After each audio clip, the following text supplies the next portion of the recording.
Ya, kayaknya di depan jalan lagi mungkin ada macet jadi motor pada lewat depan rumah. Oh ya, jadi yang Umi kenal Bang David ini dia seorang dari Trinitas ya, tapi beliau ini pencinta ya, yang begitu mengidolakan Raja David atau Raja Daud, begitu ya. Gitu ya Bang David ya? Iya, betul. Budi. Iya, tapi di sini kalau misalkan melihat cara pandang Raja Daud atau King David itu dengan Bang David ini berbeda sekali, Bang. Karena Raja Daud itu tidak pernah menyembah Yesus sebagai Tuhan. Tidak. Jadi kalau misalkan tadi juga kan Bang David, gimana jawabannya? Yesus itu sebagai apa, satu-satunya Allah dan juru selamat, begitu kan? Mungkin saya koreksi Budi ini. Kenapa Raja Daud tidak menyembah Yesus sebagai Tuhan? Kan Yesus belum datang di zaman Raja Daud. Kan logikanya berarti tidak nyambung. Berarti kalau begitu Yesus itu jadi Tuhan itu kapan? Sejak kapan jadi Tuhan? Jadi Istilah Tuhan itu kan sebuah kebingungan bagi yang tidak memahami Kristen. Sebetulnya kalau kita berbicara Kan tentang kalau Budi ini ambil definisi bahasa Indonesia, maka kata Tuhan itu berbeda dengan definisi kata Adon dan kata Kurios. ya, kalau di dalam ajaran Judaism sudah sangat jelas Yesus menyampaikan di dalam Shema Yisrael, ya kan? Shema Yisrael, Adonai Elohinu Adonai Echad, ya. Dengarkan hai orang Israel, Allah itu Tuhan kita, Allah itu Esa. Jadi Adonai itu adalah Allah, atau Yod-Heh-Vav itu adalah Allah. Nah, kemudian sedikit koreksi, tidak ada kata Allah di dalam Shema Ulangan 6 ayat 4. Tidak ada kata Allah. Allah itu Tuhan kita. Coba dibuka aja, Pak. Itu terjemahan bahasa Indonesia. Betul, terjemahan bahasa Indonesia. Bukankah Bible juga kan terjemahan bahasa Indonesia? Jadi maksudnya gini, Budi ini mau pakai patokan terjemahan atau patokan yang asli? Umi akan mengikuti PB. Ya kan, karena kan kitabnya Bang David juga bukan Torah toh, ya kan? Bukan Torah yang berbahasa Hebrew, tapi kan Bible yang berbahasa Indonesia, gitu kan? Jadi kalau misalkan berbicara Hebrew itu, kalau Hebrew itu fatal. Makanya Umi katakan begini. Silakan.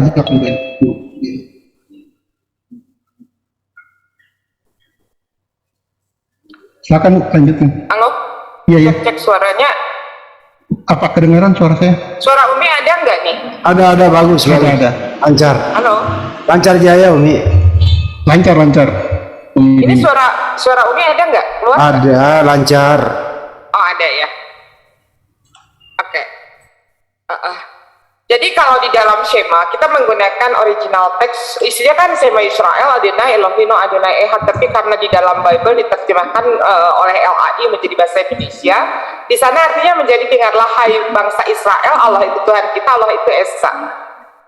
Jadi di sana yang dikatakan Adonai itu adalah Allah. Kemudian tadi berbicara tentang juru selamat ya. Berbicara tentang juru selamat sebetulnya ini tidak ditujukan kepada Yesus saja. Kalau kita melihat di kitab Yesaya 43 ayat 11, di sana isinya akulah Tuhan dan tidak ada juru selamat selain daripada aku. Ya, akulah Tuhan. Ini sejak zaman Yesaya Tuhan itu sudah memperkenalkan diri. Dan tadi Bang David sendiri mengatakan pada zamannya David, pada zamannya Yesaya Yesus belum ada. Bahkan 6 abad setengah kemudian baru ada Yesus, gitu kan? Tetapi di kitab Yesaya 43 ayat 11 ini sudah sangat jelas, Bang David, bahwa juru selamat itu adalah Bapa, ya, Tuhan. Akulah Tuhan dan tidak ada juru selamat selain daripada aku. Dan tadi sudah diakui oleh Bang David kalau pada masanya King David, masanya Yesaya itu Yesus belum ada. 6,5 abad kemudian baru Yesus lahir. Dan begitu lahir pun Yesus kan belum jadi Tuhan, begitu Bang David. Ya kan? Silakan Bang David ditanggapi dulu. Iya. kalau Budini menjelaskan itu ya itu saya pikir itu cara pandang Budini. Setiap orang punya cara pandang yang berbeda. Tidak, bagi saya tidak masalah. Tetapi apakah itu sebuah kebenaran, kan itu pasti diuji. Nah kemudian apakah nama Yesus sudah ada sebelum Yesus lahir? Mungkin Budini bisa gali 100 tahun sebelum Yesus lahir nama Yesus sudah dimuat di dalam tanah perjanjian lama. Di dalam PL tidak ada nama Yesus, adanya Yeshua HaMashiach atau Yosua ya. Iya, karena orang Yunani kalau Budini membaca, Budini akan ketemu nama Yesus di dalam Septuaginta 200 tahun sebelum Yesus. Itu Iya, ditulis oleh orang Yahudi loh. Betul, kalau nggak ada ya. Jadi Septuaginta justru kan pertanyaannya begini. Septuaginta yang dipakai itu pada zamannya Yesus itu berbahasa Aramaik, ya kan, berbahasa keseharian Yesus. Tapi Septuagint yang digunakan oleh teman-teman Kristen ini menggunakan bahasa Greek atau bahasa Yunani Helenistik. Jadi pertanyaannya kemana Septuaginta yang berbahasa Ibu Yesus, berbahasa Aram? Kan begitu Pak. Jadi kalau misalkan kita lihat dari Septuaginta berbahasa Ibu Yesus atau berbahasa Aramaik itu tidak ditemukan nama Yesus. Karena nama Yesus ini setelah disebut oleh bangsa Yunani, dari itu pun sudah perubahan daripada Eusius begitu kan. Jadi Yeshua HaMashiach ini kalau ke arah timur atau ke arah barat ya, ke arah barat atau ke arah Yunani itu berganti nama menjadi Eusius, kemudian berubah menjadi Yesus. Begitupun ke arah timur, ke arah Arab itu menjadi Isa, menjadi Isa. Kalau berbahasa Aramaik itu Iso. Kenapa ke arah barat, ke arah Jazirah Arab itu tidak menggunakan Iso? Karena konsonan huruf Arab itu tidak mengenal huruf O, maka jadilah Isa. Seperti itu. Jadi pada dasarnya baik itu Yesus yang disebut di dalam Bible atau Isa yang ada di dalam Al-Quran merujuk kepada satu manusia yang sama, satu oknum yang sama, yaitu Yeshua HaMashiach atau Yosua. Seperti itu. Apalagi kalau misalkan kita berbicara mengenai sebutan dengan berbahasa Arab itu lebih dekat lagi. Karena kami satu rumpun. Ibrani, Aramaik, dan Arab itu adalah bahasa yang satu rumpun Semitik, begitu loh Pak.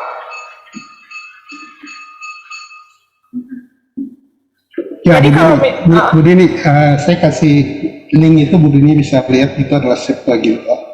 Bu Dini bisa cari di situ. Ya, paham. Namun pertanyaannya, jadi yang menarik begini, saya menyimak pernyataan Bu Dini. Ada Septuaginta dalam Aramaik. Apa Bu Dini bisa tunjukkan? Waduh, ini kok buka bentar. Septuaginta dalam bahasa Aramaik, karena setahu saya Septuaginta itu adalah bahasa Aramaik yang diyunanikan. Makanya yang sekarang yang dipakai teman-teman Kristen adalah Septuaginta yang berbahasa Yunani, berbahasa Greek atau Yunani Helenistik. Enggak, nah, jadi kan pertanyaannya justru enggak ada. Saya potong sebentar Bu. Tidak ada Septuaginta yang bahasa Aramaik, enggak ada. Jadi Bu Dini maksudnya jangan sampai, karena ini ditonton banyak orang, jangan sampai orang melihat bahwa Bu Dini tidak tahu perbedaan antara Septuaginta. Itu maksud saya begitu. Septuaginta itu artinya bahasa Aramaik yang di perjanjian lama, dalam bahasa Aramaik yang ditulis dalam bahasa Yunani. Nah makanya kan sekarang dari penjelasan Pak David saja sudah jelas bahwa Septuaginta itu adalah yang berbahasa Aramaik kemudian diterjemahkan ke dalam bahasa Yunani, begitu kan? Nah sekarang pertanyaannya yang berbahasa Aramaiknya, karena Yesus tidak menggunakan bahasa Yunani Helenistik, tidak menggunakan bahasa Greek. Yesus adalah seorang Yahudi yang dia kesehariannya menggunakan bahasa Aramaik. Bahasa Hebrew di kalangan mereka digunakan hanya untuk berbicara pada saat mereka berbicara tentang teologi, tentang keagamaan. Kalau bahasa sehari-hari mereka menggunakan bahasa Aramaik. Nah tadi Bang David sendiri mengatakan kalau Septuaginta itu adalah terjemahan dari Aramaik. Nah sekarang kenapa yang dari Aramaiknya tidak digunakan? Begitu kan? Yesus ini seorang yang menggunakan bahasa Aramaik, begitu kan? Nah, mungkin saya potong sebentar Bu Dini. Mungkin Bu Dini harus tahu di zaman Yesus itu bukan hanya bahasa Aramaik loh. ada 3 bahasa yang ada pada waktu itu, bahasa Latin, bahasa Aramaik, dan bahasa Yunani. Betul. Itu sehingga harus dipahami orang utara, orang-orang Galilea itu dipengaruhi bukan hanya bahasa Aramaik, tetapi juga ada bahasa Latin karena ada pemerintahan di situ, pemerintahan Roma lebih kuat di situ, sehingga mempengaruhi orang utara, Galilea sekitarnya.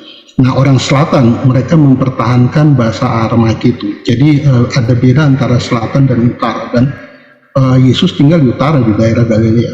Otomatis dia punya hal itu, dan saya ketemu atau mendengar ceramah dari teman saya, seorang asisten profesor dari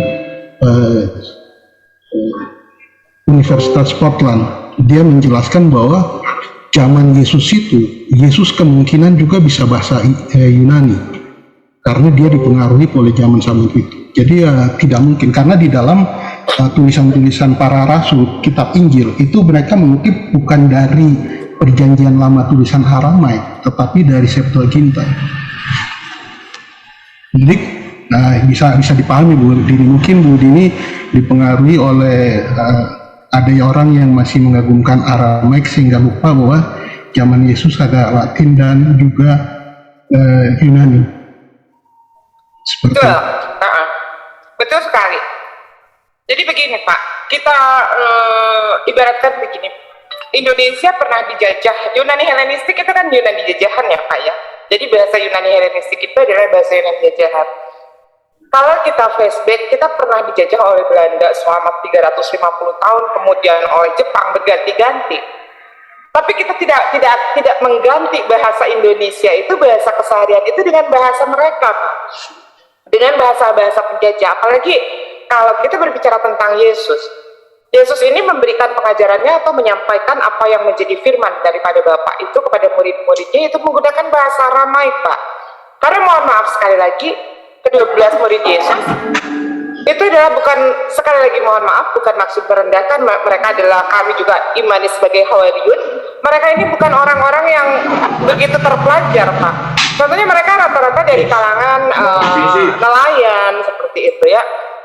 Jadi tidak mungkin Yesus itu pada saat, apalagi ini yang berkaitan dengan kitab suci Pak, tidak mungkin kitab suci ya, apa yang disampaikan Yesus kepada murid-muridnya mengenai firman Tuhan itu tidak akan menggunakan bahasa penjajah gitu loh Pak. Seperti halnya Indonesia, ya Umi sampaikan sekali lagi, seperti halnya di Indonesia, para ulama dulu yang berjuang itu kemudian tidak lantas menerjemahkan Al-Quran ke dalam bahasa Belanda Pak. Tidak lantas menerjemahkan Al-Quran ke dalam bahasa, menggunakan Al-Quran dalam bahasa Belanda, kan begitu. Mungkin saya respon ya Bu. Dengan Yesus pada saat saya respon boleh Bu Dini. Jadi teman saya ini dia menulis tentang postkolonialisme.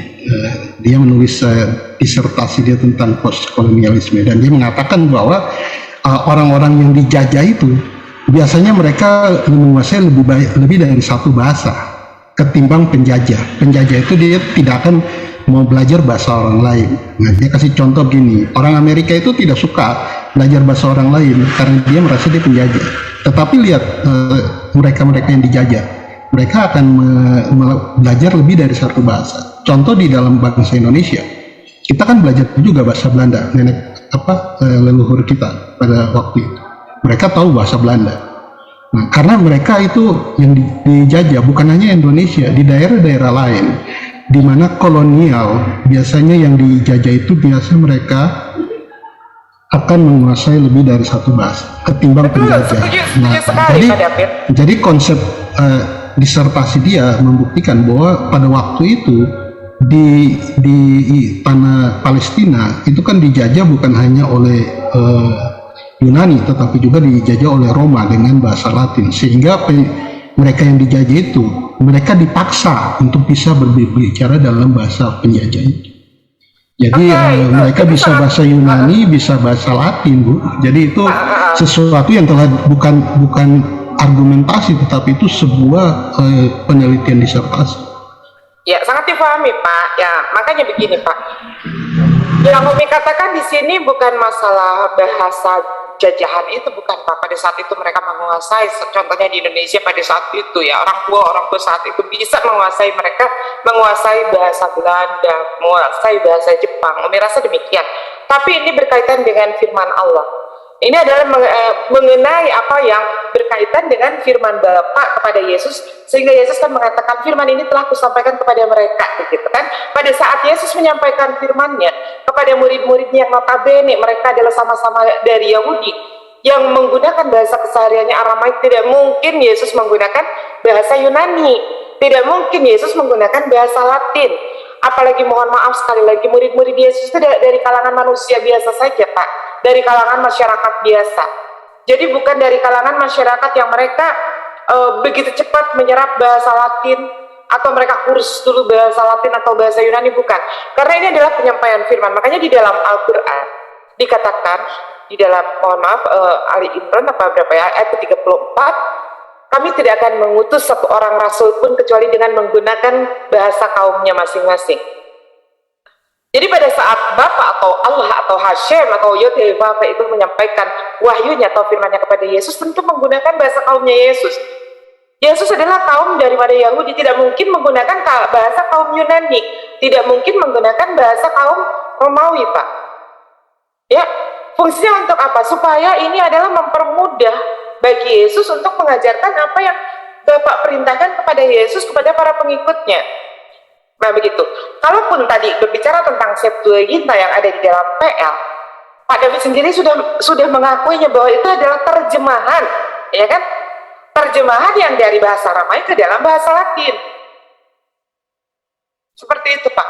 Contohnya begini, umpamanya seandainya Rasulullah dia dari anak.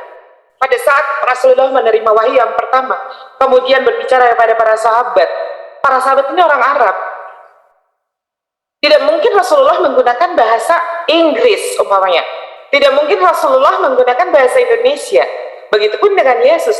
Pada saat Yesus menerima firman sesuai dengan bahasa kaumnya, lalu Yesus menyampaikan firman itu kepada para murid-muridnya, tidak mungkin menggunakan bahasa Yunani, tidak mungkin menggunakan bahasa Romawi, tetapi bahasa keseharian Yesus dan bahasa keseharian murid-muridnya. Mereka menggunakan, kalau bahasa keseharian menggunakan bahasa Aramaik, tapi kalau berbicara mengenai seputar keagamaan atau teologis, mereka akan menggunakan bahasa Hebrew.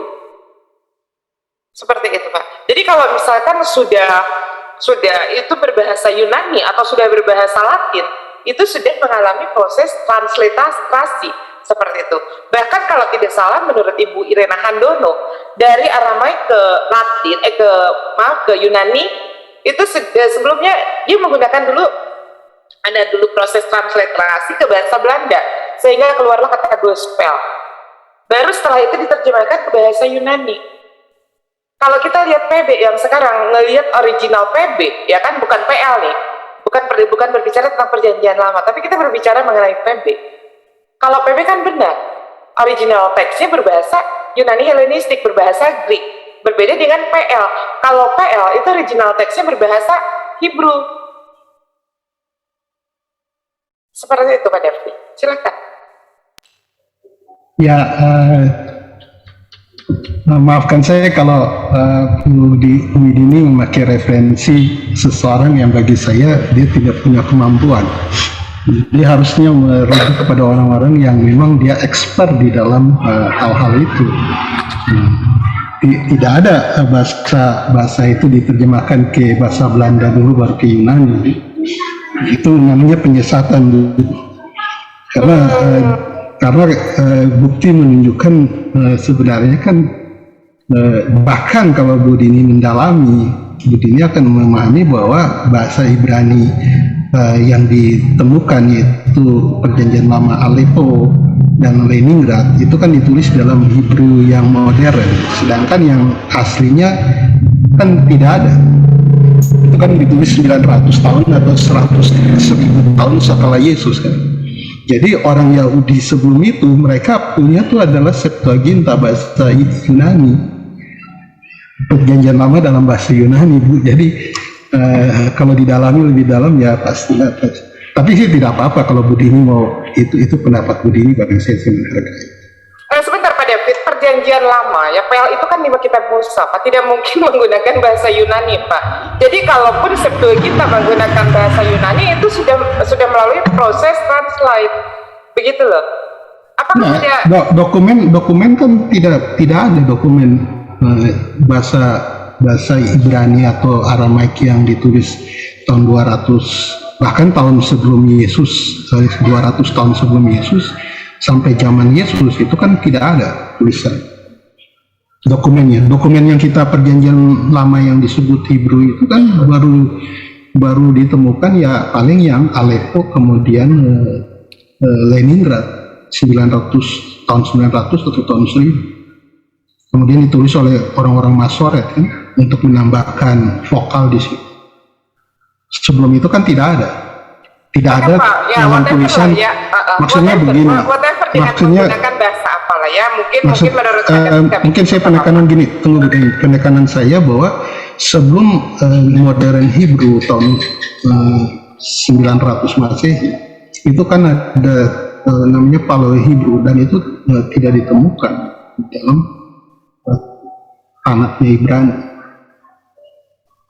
paling tulisan dari Qumran.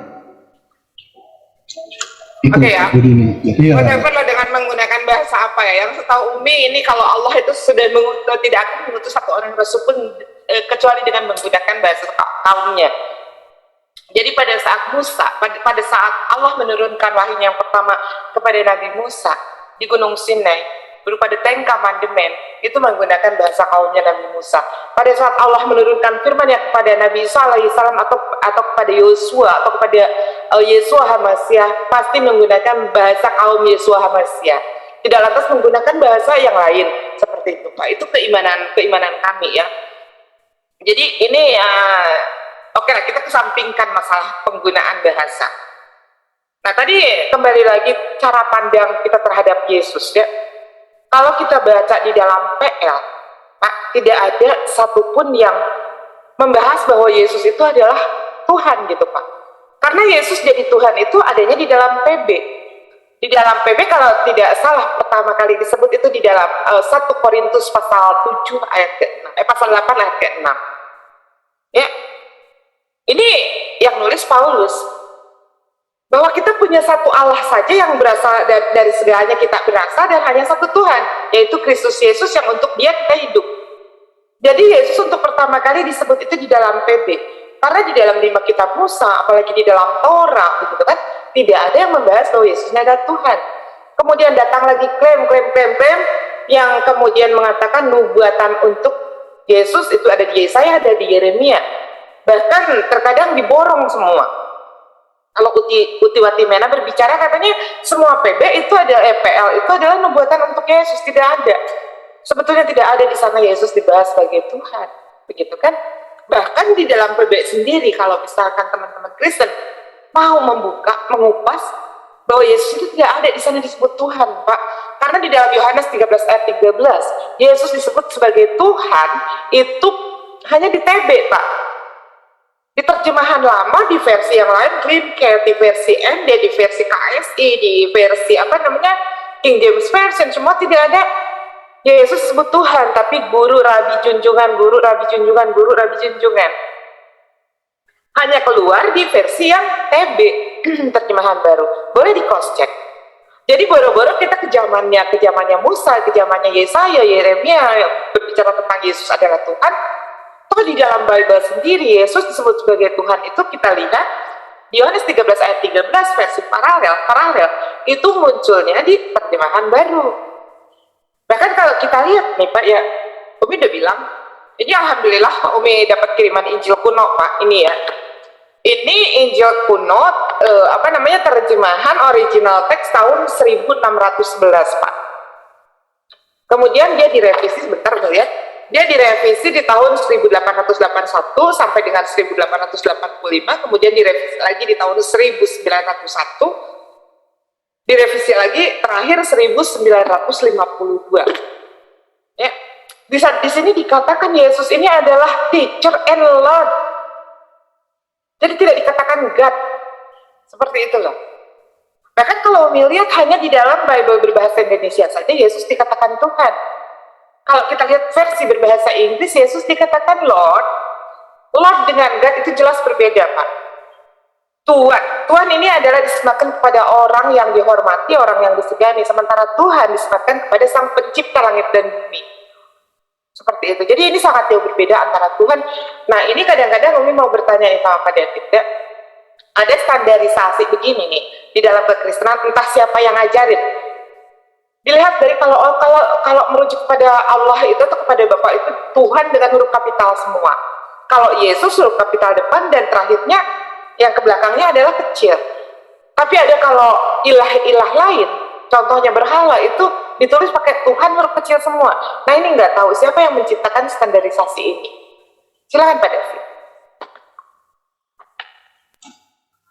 Ya, mungkin Umi Dini bisa bertanya kepada Rabi Yahudi, mengapa mereka membuat sebuah standarisasi.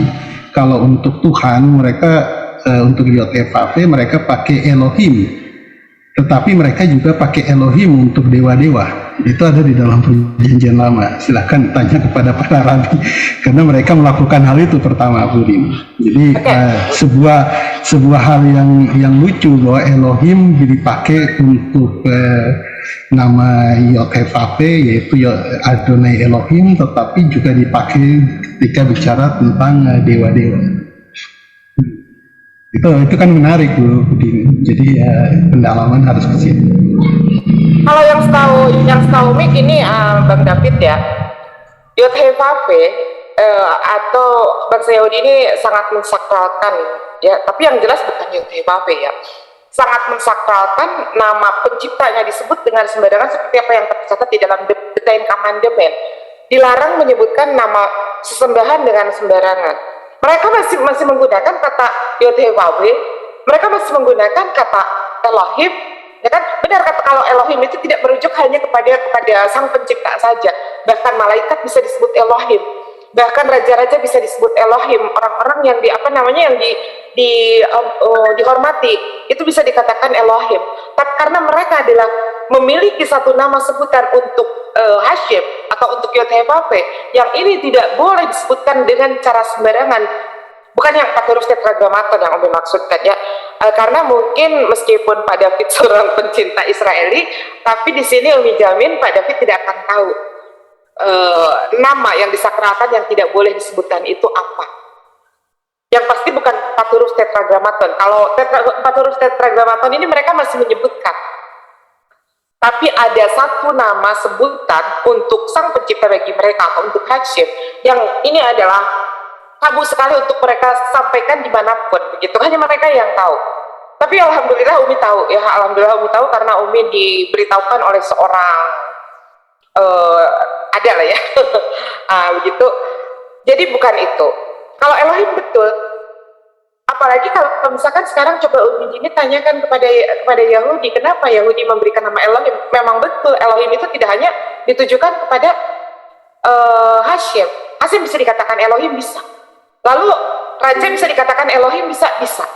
Manusia dikatakan Elohim, bisa. Malaikat dikatakan Elohim, bisa. Tetapi mereka tidak menjadikan itu karena mereka ada satu nama yang tidak boleh disebutkan, itulah yang sakral buat mereka. Nah justru sekarang mengenai cara pandang kita terhadap Yesus, bangsa Yahudi ini tidak pernah menganggap Yesus Tuhan satu-satunya, bahkan jangankan Tuhan, tahu sendiri Pak David, dia sebagai Mesias saja ditolak, begitu kan? Sampai terjadi penyaliban apa? Karena Yesus mengakui dia adalah Mesias, anak Allah itu. Pada saat waktu Yahudi bertanya, engkaukah Mesias, anak Allah itu? Dan Yesus mengatakan, akulah dia. Maka itulah proses pertama kali kemarahan dari tua-tua Yahudi, karena Yesus dianggap melakukan Hilul Hashem. Seperti itu Pak David. Jadi kalau misalkan harus bertanya ke Rabi Yahudi, ntar Rabi Yahudi kembalikan, emang siapa juga yang mentuhankan Yesus? Yahudi mana yang mentuhankan Yesus selain Mesianik? Seperti itu kan? Ya kalau Mesianik kan mereka adalah Kristen yang tinggal di Yahudi. Mereka tetap Kristen, mereka menyembah Yesus sebagai Tuhan. Contohnya seperti apa? Yang kemarin itu debat si Rabi Brian Bileci, dia kan seorang Mesianik. Dia bukan seorang Rabi Yahudi. Dia seorang Mesianik. Begitu Umi lihat profilnya di Facebook, iya benar dia mesianik. Ya kalau mesianik apa bedanya dengan umat Kristen di Indonesia? Mereka sama mentuhankan Yesus seperti itu. Oke, Pak David silakan.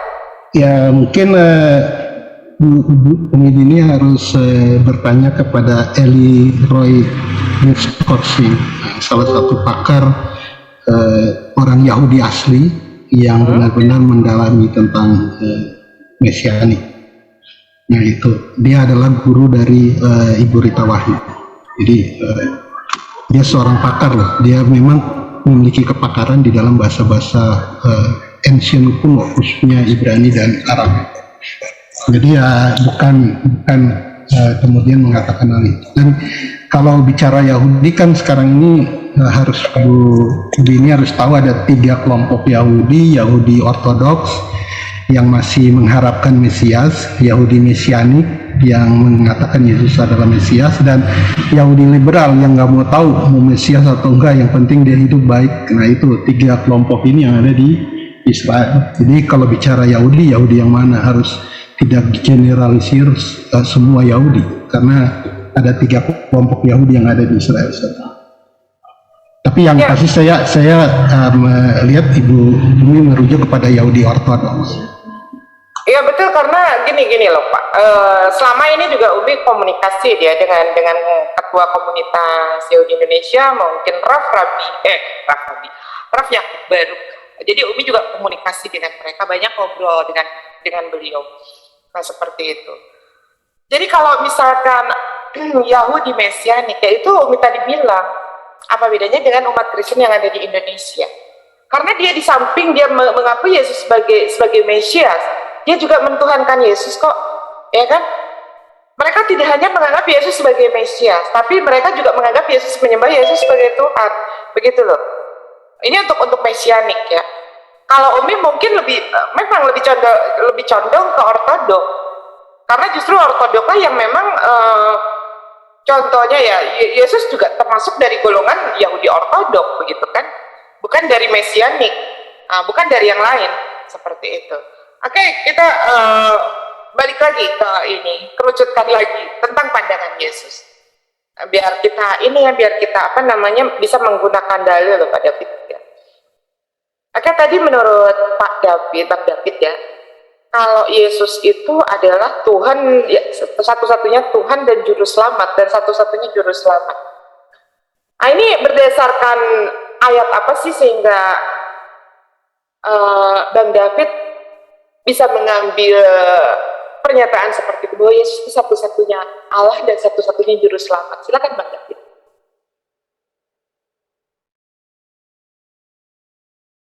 Halo. Ya, Bu Dini. Jadi ketika kita membaca Alkitab, kita kemudian akan memahami itu. Makanya keyakinan itu sesuatu yang tidak bisa dijelaskan, sesuatu yang melampaui akal. Jadi kalau bicara keyakinan ya sesuatu yang melampaui akal. Kalau mau disamakan dengan akal kan repot kalau kita bicara keyakinan. Jadi sama seperti Budi ini punya keyakinan. Nah, keyakinan Budi ini kan melampaui akal. Benar nggak? Tidak, itu harus berbarengan gitu. Nah, kalau berbarengan saya kasih contoh. Menurut Budi ini surga itu di mana? Surga itu adalah sesuatu hal yang gaib yang kita bisa katakan, Pak. Bisa buktikan secara ilmiah. Gimana? Bisa buktikan secara ilmiah nggak? Surga Bagaimana kita bisa membuktikan secara ilmiah dari sekarang, sementara untuk surga dan neraka pun kita belum bisa sampai ke arah sana, Pak. Masih ada beberapa tahap. Itu artinya masuk ke dalam ranah keyakinan, Bu. Jadi ketika bicara kerana keyakinan itu tidak bisa dibuktikan secara akal gitu. Jadi kalau kita membuktikan secara akal ya nantinya jadinya bertabrakan. Bukan Pak, karena ini adalah sebuah konsep ya, sebuah konsep. Contohnya begini, tauhid dengan trinitas ini kan sebuah konsep ya, ini tentang ketuhanan. Nah ini tentunya harus bisa dibuktikan dengan dalil Pak. Tidak hanya bisa dibuktikan dengan asumsi saja gitu kan, atau eksegesis. Maksudnya trinitas gimana? Bapa, Anak, dan Ibu. Iya, itu emang Trinitas ada ibu, Pak? Nggak tahu, saya tahu saya orang yang bukan Kristen kadang-kadang memahami Yesus, Bapa, Putra, dan Bunda Maria sebagai Trinitas. Enggak ada. Bunda Maria itu kan ke apa, Katolik biasanya. Katolik itu, Pak. Enggak, Katolik juga nggak percaya itu. Enggak, Pak. Jadi kalau umat Islam itu kan hebohnya di buku pelajaran kan, Bapa, Putra, dan Bunda Maria. Itu nih pelajaran yang di sekolah yang kelas berapa itu yang kemudian diprotes, karena itu kan bukan konsep Trinitas. Makanya ini kan pada saat Umi berbicara kayak begini, Tauhid dan Trinitas ini adalah konsep ya, Pak ya. Konsep Ya, ketuhanan. mungkin saya kasih penjelasan Trinitas. Trinitas itu yang pertama itu yang saya sebut yang tidak diketahui. Yang tidak diketahui, siapapun nggak tahu siapa dia. Nah, yang tidak diketahui ini dari dia keluar firman dan roh. Itu yang disebut Trinitas, Pak. Budin. Definisi Trinitas itu seperti apa sih menurut Pak Dap? Kok yang tidak diketahui? Iya, sampai sekarang pun nggak ada yang ketahui siapa dia kan. Nah, karena tidak ada yang ketahui, kata Yesus panggil saja dia Bapa. Karena nggak seorang pun bisa melihat dia, seorang pun tahu siapa dia, bentuknya apa, kayak apa, kan nggak ada yang tahu. Jadi kalau begitu Pak David tidak mengenal siapa Bapak itu? Ya, Bapa itu kan paling Alkitab mengatakan, Yesus mengatakan kalau kamu melihat aku, kamu melihat dia. Tetapi apakah Bapa itu mukanya seperti Yesus? Kan nggak tahu. Ya, kalau Yesus mengatakan kalau kamu melihat aku berarti kamu melihat dia, itu karena Yesus sebagai duta daripada Bapa. Nah, artinya kalau kita menerjemahkan secara terjemahan bebas begitu, apakah Bapa itu muka kayak Yesus? Karena kan Tidak. kalau melihat Yesus kan melihat Bapa kan? Tidak, makanya Terus Umi bilang, apa maknanya itu? Umi bilang kan ada justru ini datangnya dari teman-teman Kristen. Pada saat ditanya mana ini buktinya Yesus Tuhan, pada saat melihat aku berarti kamu melihat dia. Itulah teman-teman Kristen mengatakan bahwa Yesus itu adalah Allah. Padahal menurut Umi, pada saat Yesus mengatakan pada saat kamu melihat aku maka kamu melihat dia, itu bukan dari wujud fisik, Pak, bukan dari dalam kedagingannya, tetapi bahwa Yesus ini adalah seorang duta. Dan Yesus sendiri mengatakan, aku tidak dapat berbuat apa-apa tanpa dia yang mengutus aku, penghakimanku adil karena aku berkata bukan atas kehendakku sendiri tapi kehendak dia yang mengutus aku. Artinya di sini Yesus ini sebagai duta. Makanya kalau misalkan perkataan Yesus ini kan penuh dengan kata-kata makna-makna alegoris. Contohnya Yesus duduk di sebelah kanan Bapa. Artinya bukan artinya Yesus secara fisik, kalau kata luga pantatnya duduk di sebelah kanan pantat Bapa, kan nggak seperti itu. Ya kan? Iya. Yesus dikatakan anak Allah, bukan berarti Allah itu memiliki Yesus karena Yesus dilahirkan oleh Allah. Tapi makna Allah itu disampaikan di dalam ayat Al-Quran, sehingga Yesus disebut bahwa dialah Yesus ini adalah yang terkemuka di dunia dan di akhirat. Ini seringkali ayat ini digunakan oleh teman-teman Kristen, bahkan katanya di dalam Al-Quran pun disebutkan bahwa Yesus terkemuka di dunia dan di akhirat. Betul, Umi bilang. Tapi baca ayatnya cuma sebagian. Coba lanjutkan ayatnya. Dan dia adalah salah satu dari orang-orang yang didekatkan kepada Allah. Artinya Yesus ini bukan hanya Yesus yang terkemuka di dunia dan di akhirat dan didekatkan kepada Allah, karena di sana dikatakan dan dia adalah salah satu dari orang-orang yang didekatkan kepada Allah. Artinya di sini anak Allah itu adalah orang-orang yang dikasihi Allah, orang-orang yang dicintai Allah, dan orang-orang yang didekati kepada Allah. Kita ambil contoh penganalogian, anak sungai bukan berarti sungai yang beranak. Ini Umi ambil analogian berbanding terbalik dengan Paisra Soru. Paisra Soru mengatakan anak monyet adalah monyet. Sehingga kalau menurut Umi ini sangat tidak tepat penganalogian seperti ini. Artinya itu kalau penganalogian yang Pak Esra Soru pakai, bahwa Tuhan ini akan melahirkan Tuhan. Tetapi penganalogian yang Umi bawa, bahwa anak sungai bukan berarti sungai itu memiliki anak, melahirkan anak. Anak kunci bukan artinya kunci ini melahirkan anak. Anak tangga bukan artinya tangga ini melahirkan anak, begitu loh Pak. Jadi makna daripada anak Allah ini dijelaskan di dalam Al-Quran. Bahwa Yesus terkemuka di dunia dan di akhirat, dan dia adalah salah satu dari sekian orang-orang yang didekatkan kepada Allah. Artinya bukan cuma Yesus. Kalau makna anak Allah ini dikaitkan Yesus ini sebagai anak tunggal Allah, bagaimana dengan anak sulung Allah Ibrahim? Bagaimana dengan Israel? Dikatakan anak Allah juga. Bagaimana dengan iblis yang dikatakan anak-anak Allah juga? Apakah mereka juga akan dituhankan? Kan enggak, ya kan? Seperti itu. Silakan Pak David.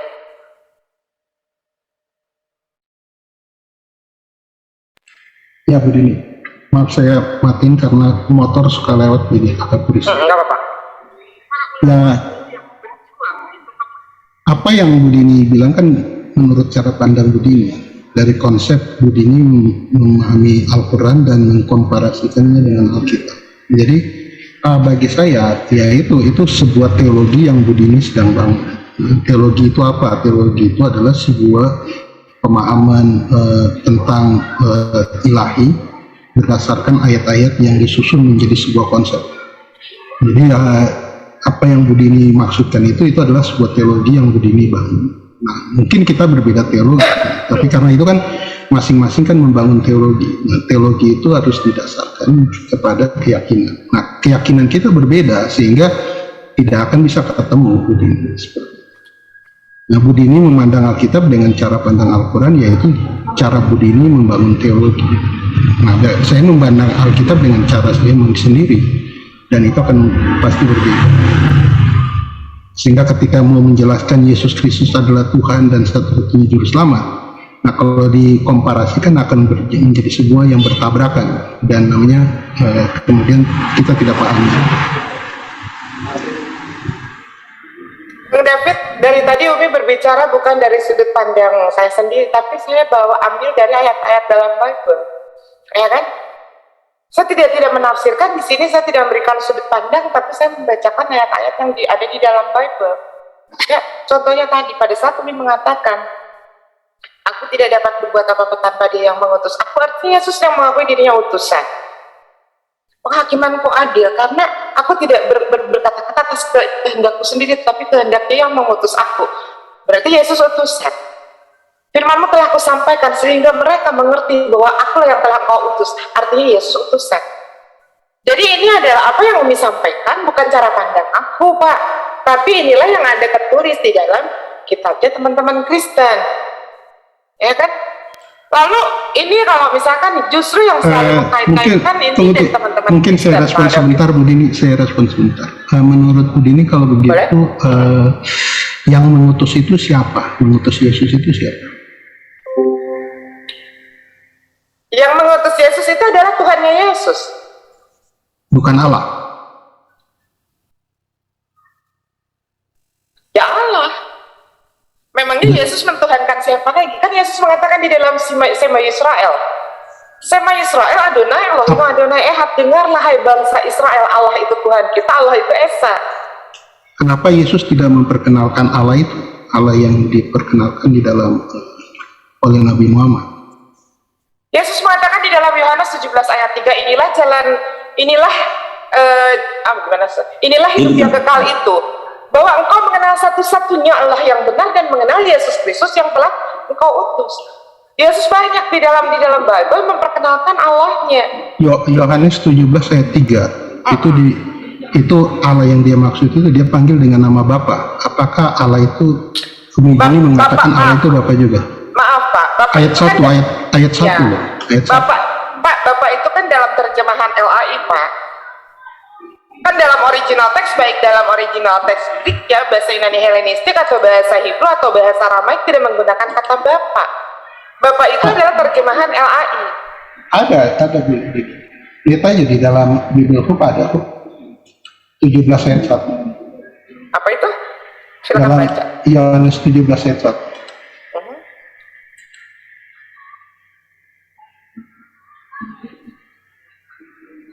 Silakan dibaca Pak.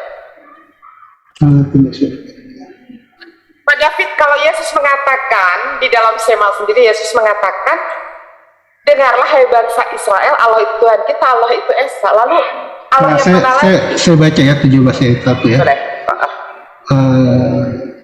Tauta elalesu Yesus kai paras tos Pakai bahasa Bible aja Pak, pakai bahasa Indonesia ya, bahasa Indonesia. Apa? Yohanes berapa?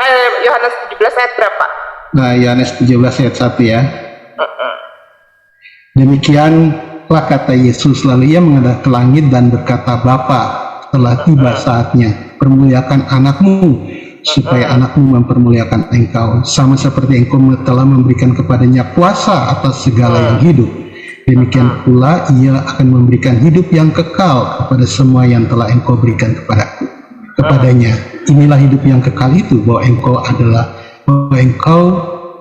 yaitu bahwa mereka mengenal engkau satu-satunya Allah yang benar dan mengenal Yesus Kristus kan. Nah, berarti Jadi Bapak Yesus di sini ya, yang diutus itu kan Yesus memanggil dia Bapa loh. iya betul, Bapak. Ya Bapak itu kalau Apakah Allah dipanggil Bapak? ini Itu baca pertanyaan Pak. saya kan. Kalau kita mengacu bahasa Indonesia kan. Iya, sebentar. Coba ini, Umi bacakan sekali lagi ya. Demikianlah kata Yesus, lalu dia menengadahkan tangan ke langit dan berkata, Bapa.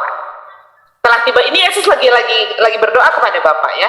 Bapa, telah tiba saatnya permuliakanlah anakmu supaya anakmu memuliakan engkau. Nah, ini kan sudah berganti menjadi engkau kan? Kan engkau di sini adalah tetap Bapa. Sama seperti engkau di sini masih Bapak ya. Sama seperti engkau telah memberikan kepadanya kuasa atas segala yang hidup, demikian pula ia akan memberikan hidup yang kekal kepada semua yang telah engkau berikan kepadanya. Inilah hidup yang kekal itu, bahwa mereka mengenal engkau. Engkau itu kan Bapa. Engkau itu siapa? Bapak. Ya. Mereka mengenal engkau satu-satunya Allah yang benar. Berarti Bapa itu adalah Allah. Jadi Yesus memanggil Allah itu Bapa. Ya, itu dalam terjemahan LAI Pak. Tentunya kalau dalam bahasa Yesus dia akan menggunakan kata Yotewafe. Enggak, dalam bahasa Yesus yang mana kan kita pakai Iya. pakai data kan. Dalam bahasa Yunani dia sebut pater loh. Sebentar. Pater itu Bapak. Betul. Sekarang Yesus dalam bahasa Ibrani, di dalam bahasa Aramaik, keseharian Yesus menyebut Tuhannya dengan sebutan apa Pak? Aba. Bukan, kata siapa Aba? Bapak itu Aba. Jadi Izin Mi, sebenarnya Pak David ini sebenarnya keberatan sepertinya ada kata Allah di terjemahan. Ya Pak David? enggak, bukan. Maksud saya begini, kadang-kadang kita memakai konsep yang satu istilah sama tapi konsepnya bisa berbeda. Ya makanya Pak David, Jadi Bapak sama Allah itu, Pak David, Bapak sama Allah itu beda atau sama Pak? ketika Bapa sama Allah, Ya, sama apa beda? Allah di sini Allah yang merujuk kemana? Ya terserah Pak David, sama Allah apa di beda? dalam seperti yang saya tahu dari LAI. LAI itu menerjemahkan kata Allah itu dari kata Yunani Theos. Ini aja Pak, siapa Allah, siapa Bapak di terjemahan? Di terjemahan Allah di siapa? sini, Ya. Allah di sini, Oh, salah Allah. Pak, salah. Biarin dia jawab dulu nih, siapa Allah, Salah. siapa Allah, siapa Bapak itu coba, supaya kena nih barang. Ya, Enggak muter-muter di situ.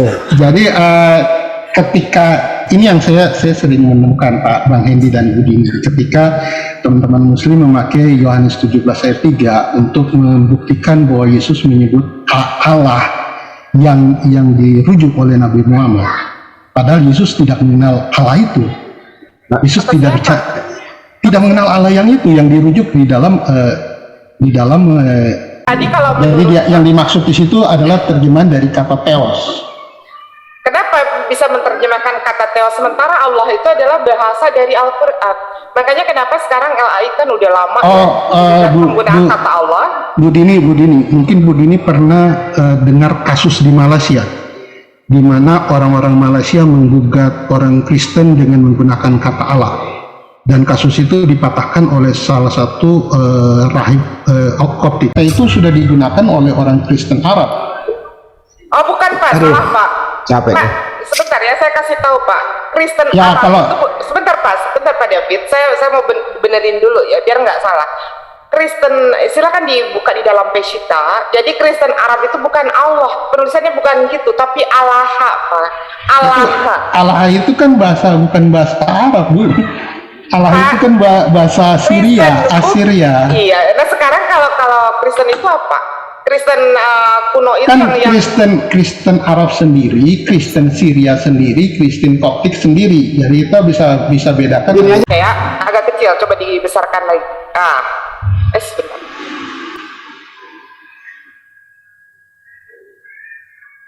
Coba lihat Pak David yang Umi sudah tandain dengan warna biru itu, biru terang. Silakan dibaca.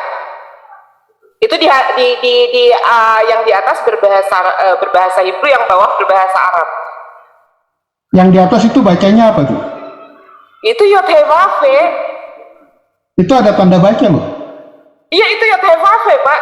Katanya bisa baca bahasa itu, coba itu baca. Yang tanda biru itu apa? Bacanya Yehua. Iya, Yehua apa? Betul nggak? Iya, itu apa? Betul nggak? Itu merujuk kepada siapa? Yehua itu kalau Yod He orang, Vav He. iya betul, Yod He Vav He. Nah, Terus coba lihat di terjemahan bahasa Arabnya apa itu, Pak? Ditulis bisa nggak? Alif Lamet Lamet He, Pak. ya apa yang maksud Bu Jadi ini apa? Yod He Vav He itu jika diterjemahkan ke dalam bahasa Arab itu dibacanya jadi Alif Lamet Lamet He. Allah. Jadi Yod He Vav He sama dengan Allah. Yes, boleh ditanyakan ke Yahudi manapun. Yod He Vav He itu adalah Alif Lamet Lamet He. Itu adalah Allah. Setahu saya pernah masuk di dalam Rabi Ini Yahudi bukti tertulis dari loh, luar Pak. dari luar negeri, ya Rabi Yahudi itu dia mengatakan waktu ditanya apakah Allah Arab itu bisa kita sebutkan, Rabi yang tua ini mengatakan bahwa boleh karena itu sama dengan kata Elohim, bukan kata Yod He Vav He. Makan Ini telur. bukti tertulis, Pak. Ini bukti Ya, tertulis loh. itu terjemahan. Tetapi kalau kita mau merujuk kepada Betul. Rabi Yahudi, Kalau Rabi Yahudi yang mana dulu? Jangan tanya Rabi Yahudi Mesianik, Pak. enggak, ini bukan Rabi Yahudi Rabi. mana? Kalau Rabi misalkan bukan kita Yahudi Rabinik. Ini yang Rabinik, Bu.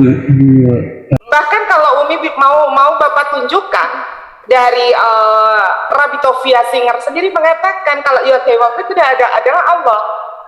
Rabi Jangan menggunakan rabinik begitu loh. Rabi Tovia Singer tuh Ortodok lah. ya Tovia Singer. Ya, saya masih maklum ya Tovia Singer ya. Makanya jangan menggunakan penjelasan dari kayak kemarin Brian Bileci itu dia itu rabinik, Pak.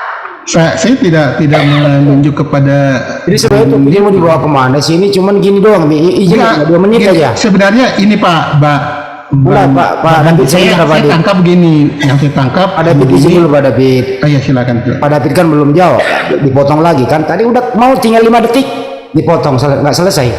Biar enggak berdebat kusir. Ya. Allah itu siapa Pak? Pak David dijawab dulu. Allah itu siapa? Secara apa nih? Terserah Bapak. Berarti, Terserah Bapak. menurut kamus bahasa Indonesia Allah itu Ya, yang ada di Bible, yang ada di Bible.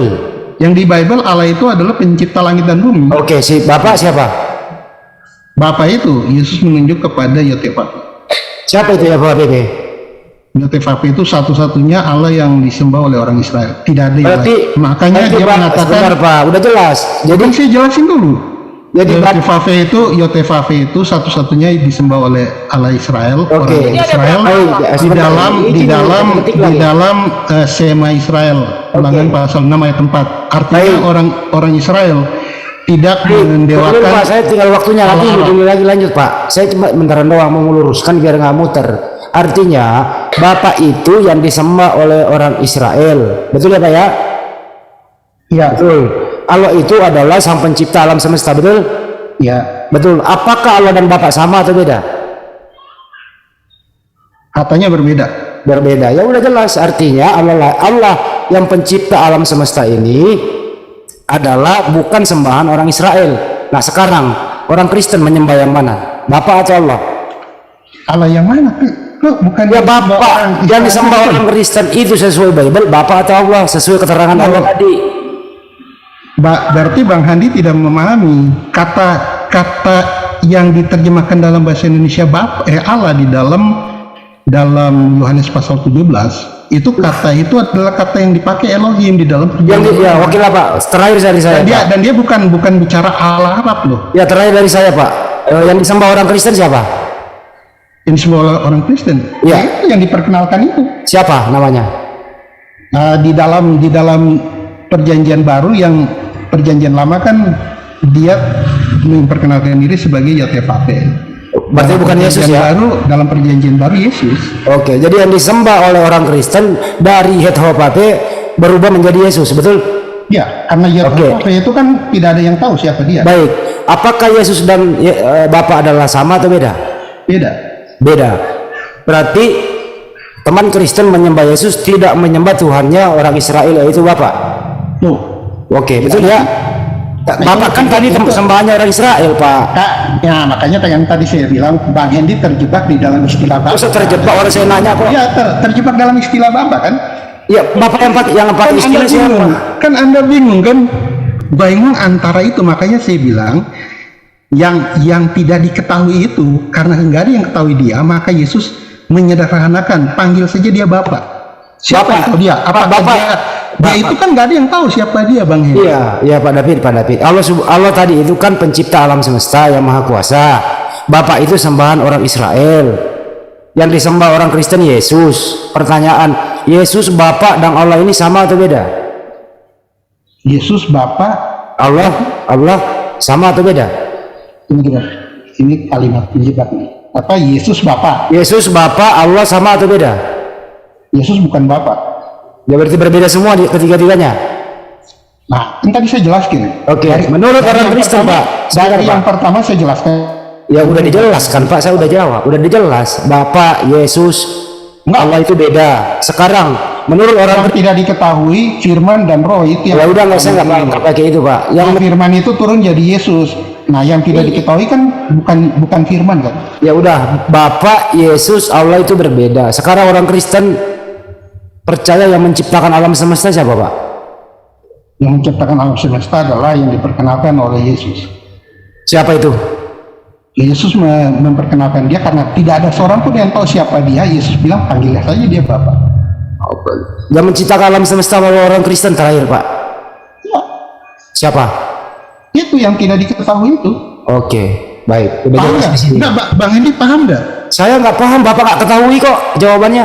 Iya kan? Kan yang menciptakan alam semesta nggak diketahui, bagaimana saya mau ketahui, Pak? Nah itu dia. Ya udah, menurut karena tidak ada yang tahu, ya menyebutkan panggil saja dia Bapak. Oke, tadi dari awal Anda mengatakan yang menciptakan alam semesta ada Allah. Itu Allah adalah terjemahan. Kenapa sekarang Anda nggak tahu?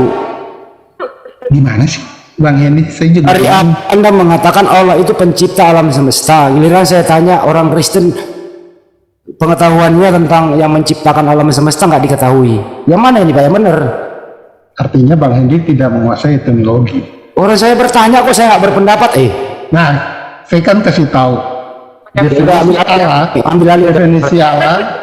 Enggak, karena Bang Hendy kan mau menyudutkan. Bang David, bukan Bang David, begini Bang David. Enggak, karena Bang Hendy saya tahu Bang Hendy ini sudah saya kenal lama sih. Ya, oke, balik lagi. Cara permainan katanya sudah saya kebaca. Udah ya. Sekarang begini. Jadi begini, Sebentar.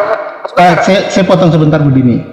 Jadi maksud saya gini, ketika saudara-saudara Muslim menggunakan Yohanes 17 ayat 3 untuk menyebutkan bahwa Yesus diutus oleh Allahnya Arab, Allahnya orang Muslim, maka itu sebuah kekeliruan. Itu bagi saya. Oke, berarti Pak David kalau begitu tidak mengimani apa yang dikatakan Yesus di dalam Shema, bahwa Allah itu hanya satu, Allah itu Esa. Lalu Pak David memperkenalkan lagi ada Bapa, ada Allah, ada Yesus. Nah, ini sebetulnya di sini harus ada kejujuran Pak David. Pak David muter sampai manapun tujuannya hanya satu, ingin menjadikan Yesus itu adalah Allah itu sendiri, ingin menjadikan Yesus itu adalah Yotevave, dan itu terbantah Pak. Yang membantah bukan kami, kita Bapak sendiri, bahkan Yesus sendiri membantah. Bapak lebih besar daripada kami, ya kan? Bahkan di dalam apa yang dikatakan Paulus di dalam 1 Korintus pasal 8 ayat 6 pun dikatakan Allah itu tidak sama dengan Yesus, karena kita mempunyai satu Allah yang darinya segala berasal, dan satu Tuhan yaitu Kristus Yesus yang untuk Dia kita hidup. Tapi di sini Pak David ada upaya untuk menjadikan Yesus itu Yotevave, karena tadi Pak David juga mengakui bahwa Yesus itu adalah satu-satunya Allah yang benar. Walaupun itu tidak berdasarkan dalil, karena dalil yang ada di dalam Bible menghantam Pak David sendiri. Mungkin saya potong, saya koreksi Bu Dini. Saya koreksi dulu. Saya tidak mengatakan Yesus itu adalah Yotevave. Saya tidak mengatakan itu. Loh, tadi dikatakan sekarang Yotevave siapa? Yotevave itu kan yang Yesus mengatakan tidak ada seorang pun tahu siapa dia kan? Kata Makanya siapa? dia diperkenalkan sebagai. Di mana Yesus mengatakan tidak ada seorang pun yang tahu Dia. Coba nanti tinggal cari. Ya silakan dicari dulu. Yesus tidak pernah mengatakan artinya kalau begitu Yesus tidak memperkenalkan dong. Siapa itu Yotevave? Yotevave kalau gitu apa? Tahu siapa dia? Bu Dini tahu siapa dia? Orang Israel aja nggak tahu loh. Loh, kok nggak tahu? Iya, mereka tuh cuma tahu Yotevave itu nama yang sakral, nama yang tidak boleh disebutkan. Nah itu dia. Nama yang tidak boleh disebutkan bukan Yotevave, Pak. Siapa Bu Dini? Umi tidak boleh berbicara seperti itu karena ya orang-orang Yahudi sendiri itu sangat mensakralkan, apalagi Umi yang Islam. Mungkin Umi nanti ditabok Yahudi, Pak. Mereka sendiri tidak berani. Kenapa kamu umat Islam berani menyebutkan itu walaupun Umi tahu? Seperti itu. Kalau gitu, yang pasti bukan Yotevave. Umi Dini tahu arti Yotevave apa? Ya Yotevave itu Allah Maha Pencipta, sama Pak. Nah, berarti Umi Dini belum tahu. Bukan itu ini yang belum tahu, Pak. Ada dua kata di dalam kata Yotevave itu loh. Itu menurut orang Yahudi. Betul, Pak. Apapun itu, tapi merujuk kepada siapa? Yotevave itu merujuk kepada Sang Pencipta. Kalau bisa nggak usah ke Yahudi-Yahudian deh, Kristen aja Tuhannya siapa. Makanya kita Enggak, kan Umi Dini menggunakan perjanjian lama memakai orang Yahudi. Nah kemudian kan saya mengetes. Enggak bagusnya kalau gitu. Karena bahasa orang Yahudi loh. karena setahu saya Umi Dini yang disakralkan oleh orang Yahudi adalah Yotevave. Kalau yang disakralkan itu Yotevave, orang-orang Yahudi tidak akan sembarangan dia berbicara 4 huruf tetragrammaton itu, Pak. Iya, mereka menggantikan dengan Hashem atau Adonai.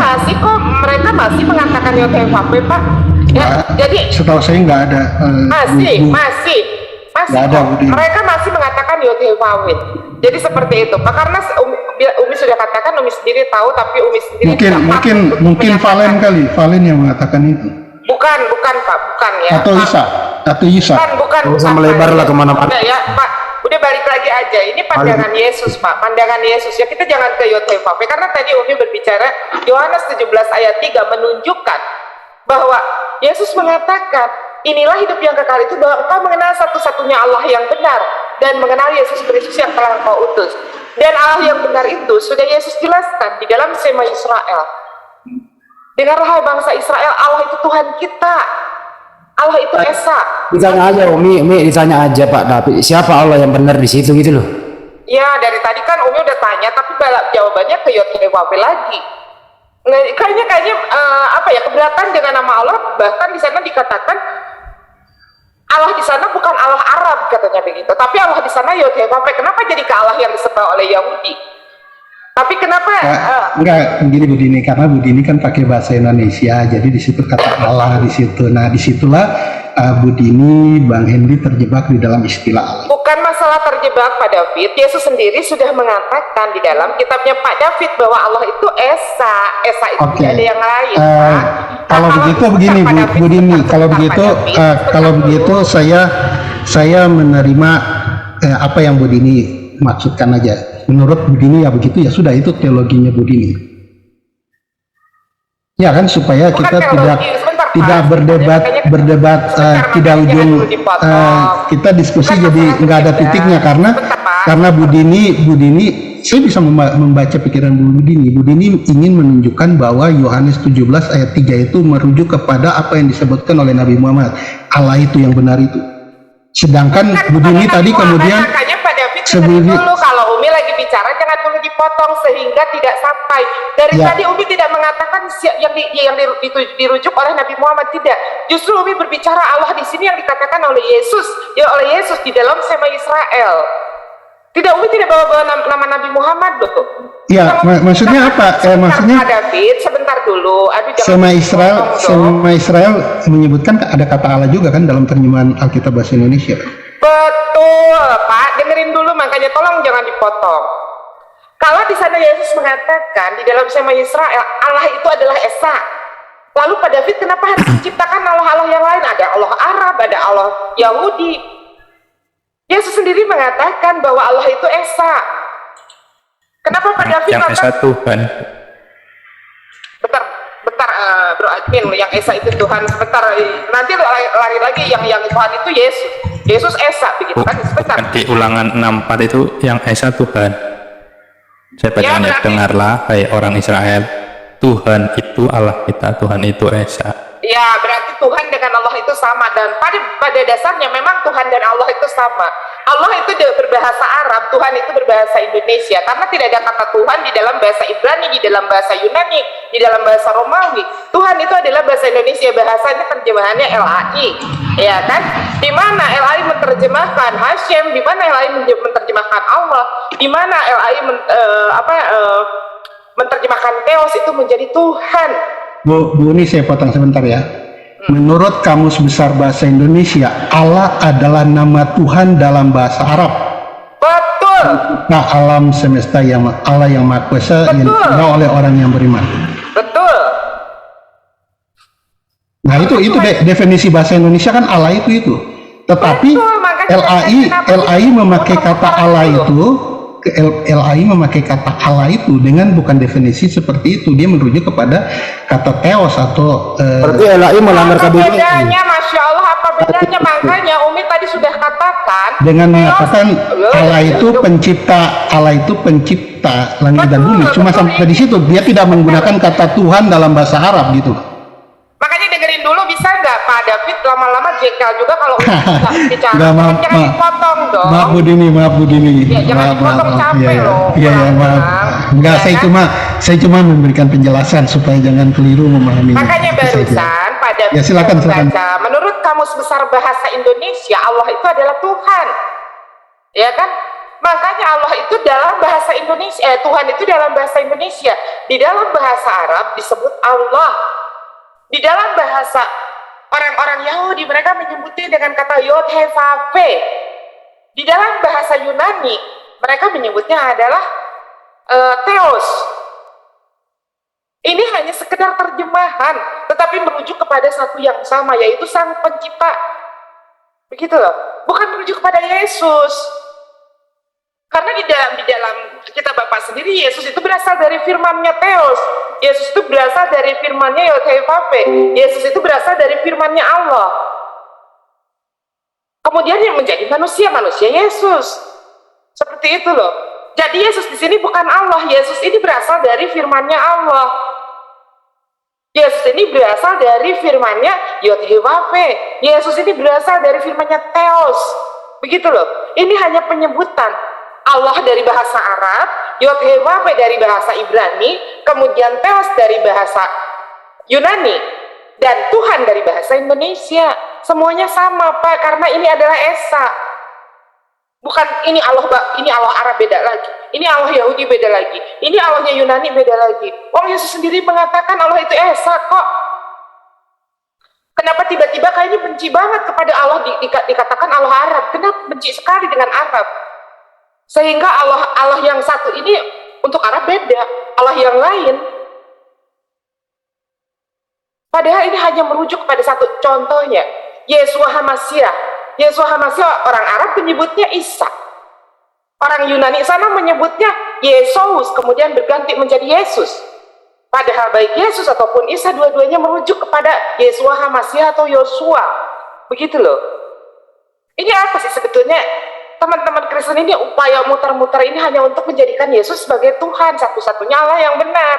Begitu loh. Jadi nggak usah diputer-puter, akuin saja itu. Karena teman-teman Kristen ini sudah sangat terbuka mengakui Yesus itu adalah Tuhan. Sementara tertolak oleh Yahudi, tertolak oleh Islam. Begitu kan? Iya. Nah seperti itu, ini adalah upaya sebetulnya, jatuhnya ke upaya menjadikan Yesus sebagai satu-satunya Allah yang benar. Sebagai upaya bahwa menjadikan satu-satunya Yesus itu adalah juru selamat.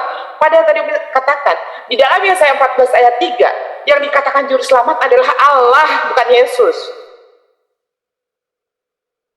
Kita kembalikan lagi, Umi kembalikan lagi ke dalam Al-Quran, Bang David kembalikan lagi ke dalam Bible. Bible sudah benar kok menjelaskan bahwa di dalam begitu banyak puluhan ayat Yesus ini hanya utusan.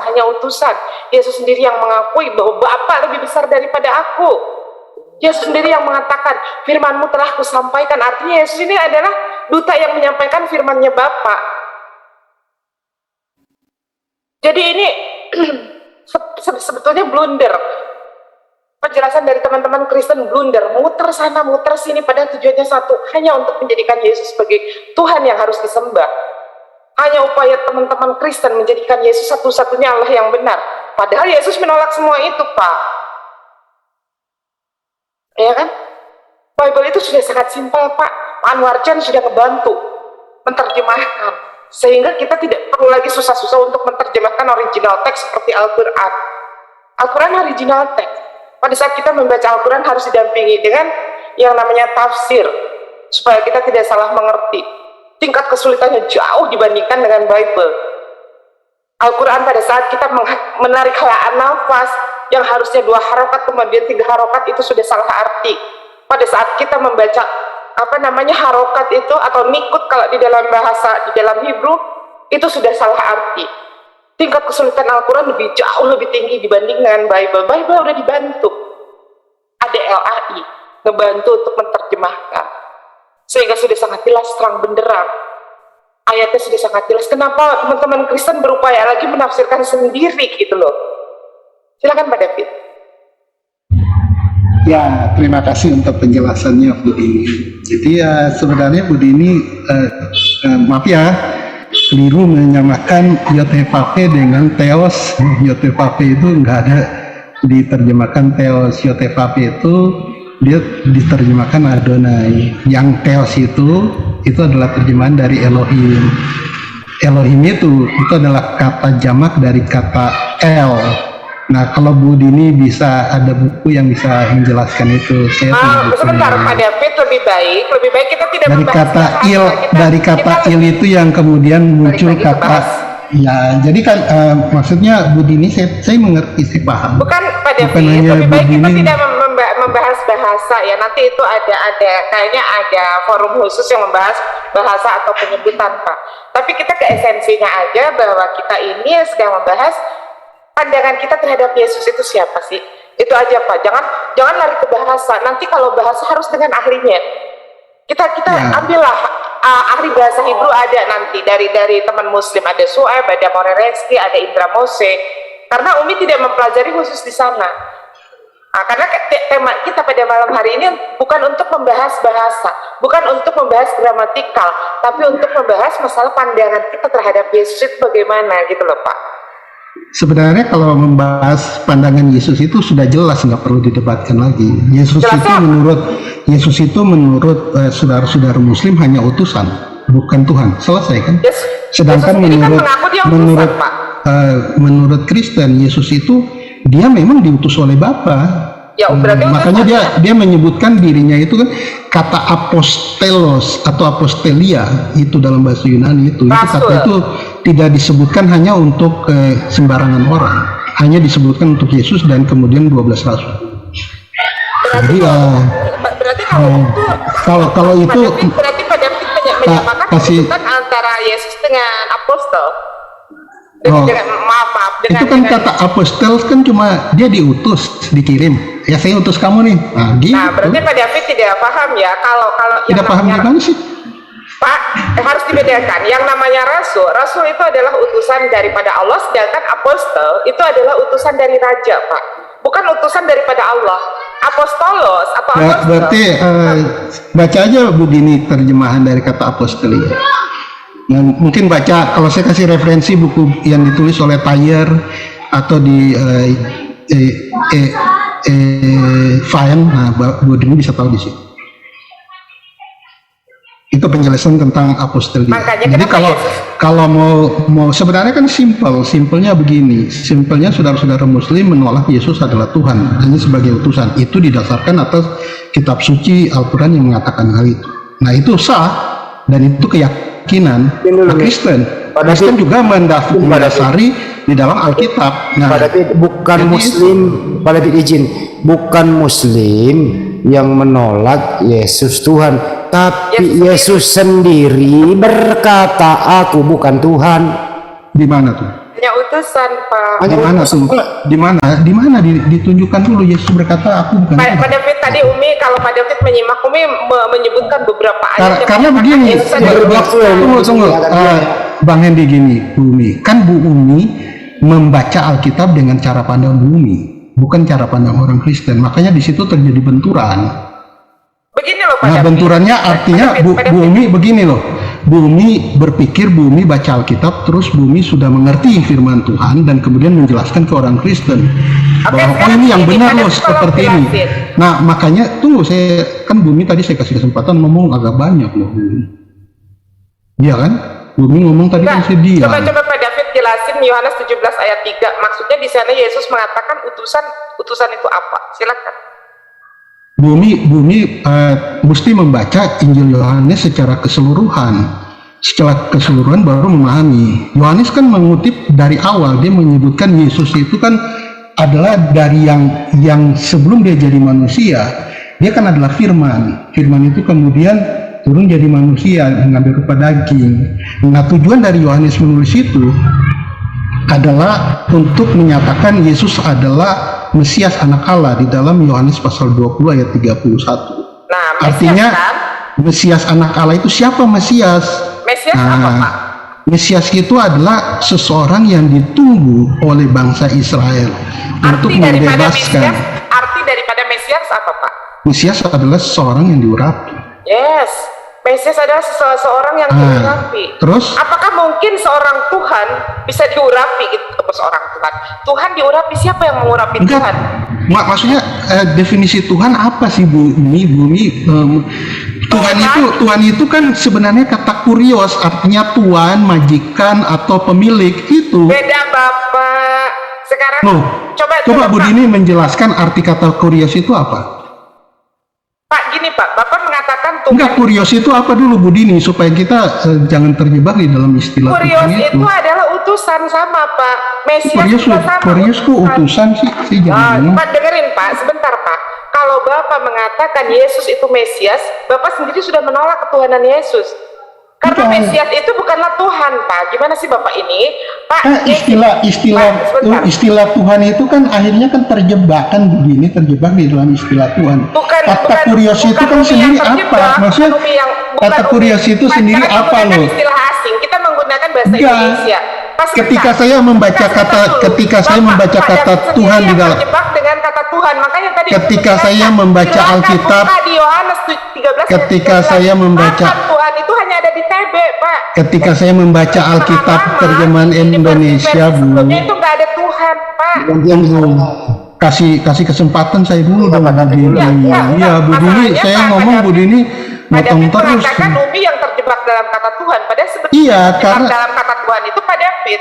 Makanya Karena yang- tadi silahkan buka di Yohanes 17 ayat Yohanes 13 ayat 13 dibaca di versi paralel. Di sana yang keluar kata Tuhan hanya di terjemahan baru. Di terjemahan sebelum-sebelumnya semua sampai ke terjemahan tahun 1800-an sekian. Ini Pak, ini Umi pegang kitab terjemahan tahun 1611. Di sini dikatakan Yesus itu adalah teacher and Lord, tidak dikatakan God, tidak dikatakan Tuhan, tapi guru dan Tuhan. Makanya tadi Umi jelasin, yang namanya Tuhan disematkan untuk manusia yang dihormati. Tetapi Tuhan ini disematkan untuk Sang Pencipta.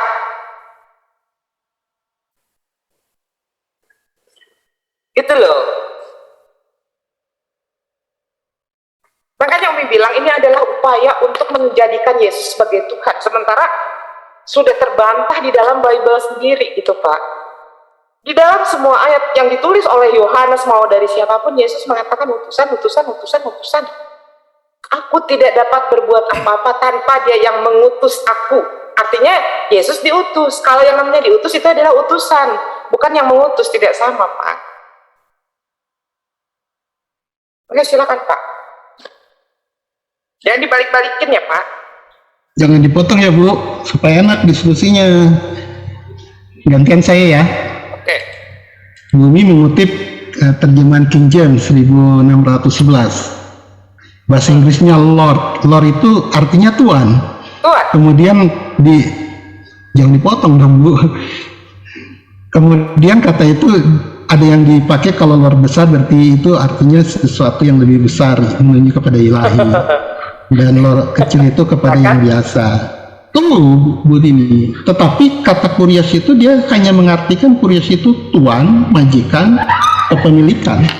Enggak, saya berpatokan kepada itu. Ketika saya membaca kata Tuhan di dalam terjemahan bahasa Indonesia, yang saya acu adalah kurios. Yaitu dia adalah kepemilikan. Dia adalah tuan atas segala tuan. Makanya ketika membaca Kolose pasal 3 tentang bagaimana Paulus bicara kepada budak-budak, dia kan katakan jangan kamu hanya taat kepada tuanmu yang di bumi, kurios di bumi, tetapi juga taat kepada kurios yang di surga, yaitu Yesus Kristus. Jadi bicara Tuhan berarti ketika kita bicara Yesus adalah Tuhan, berarti kita identik kita adalah hamba. Udah begitu saja Bu. Jadi ya ketika menyamakan Tuhan dengan sesuatu yang besar, berarti ya itu yang disebut tadi saya bilang kekeliruan dalam memahami kata Tuhan. Makanya tadi Umi tanya Pak David, itu siapa yang mengajarkan Lord dengan huruf besar atau Tuhan dengan huruf besar, Tuhan dengan huruf kecil, itu siapa? Standarisasi dari mana itu? Sampai ada Lord itu artinya Tuhan. Kemudian katanya kalau Lord yang dikalisemakan kepada Yesus adalah Lord yang berhuruf kapital semua. Itu siapa yang ngajarin, Pak? Standarisasi dari mana itu? Ada huruf kapital besar itu merujuk kepada Yesus. Kalau misalkan yang kecil itu Tuhan manusia biasa. Standarisasinya dari mana itu? Itu hanya mempermudah saja.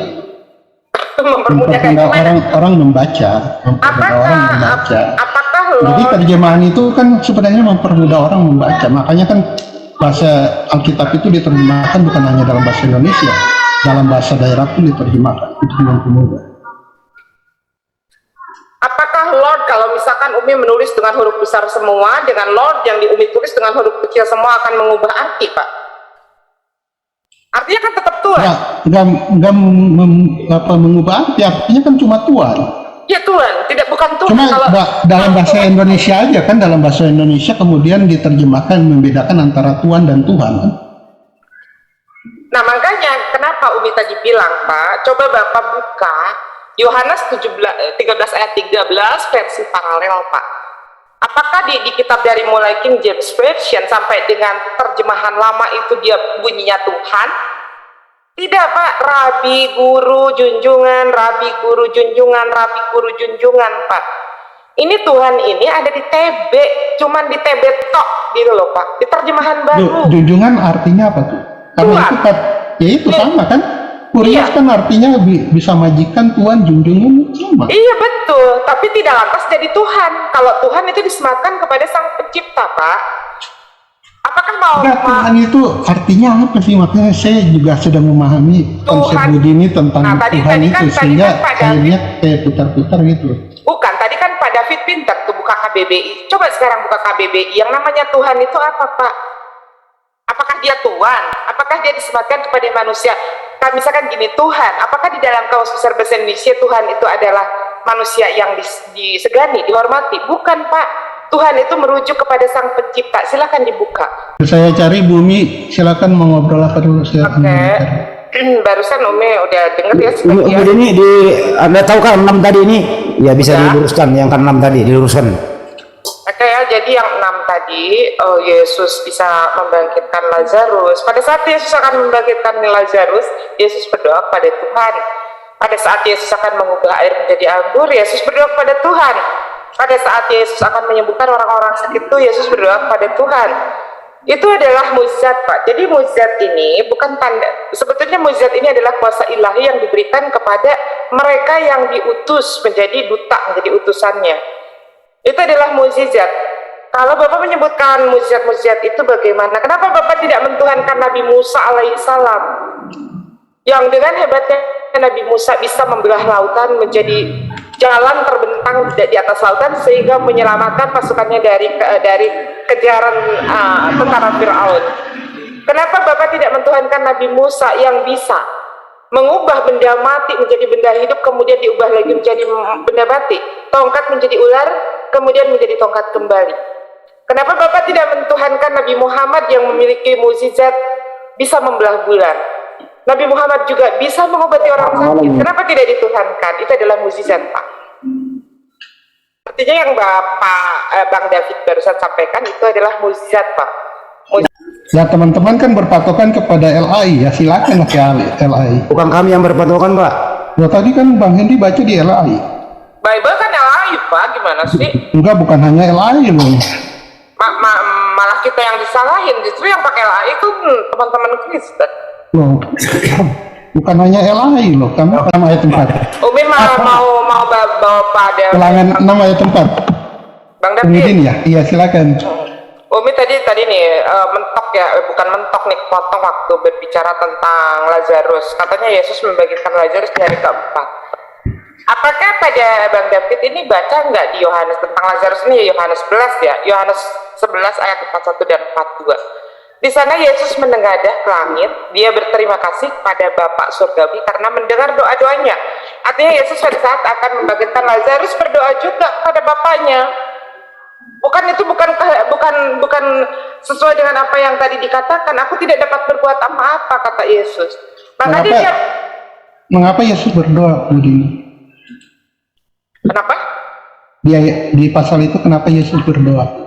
Ya karena Yesus adalah hambanya Tuhan. Di mana ditulis? Di mana di situ? Aduh. Ya utusan itu hamba, Pak. Utusan dan hamba kan beda, Pak. Pak, kalau pemerintah Indonesia mengutus orang menjadi Pak, duta gini loh Pak. Apakah dia hamba? Ini karena mungkin Pak David kurang paham mengenai bahasa. Utusan, hamba, pembantu, budak, jongos itu masih sama-sama aja, Pak. Kalau misalkan mau merujuk kepada kalimat-kalimat yang lebih keras lagi.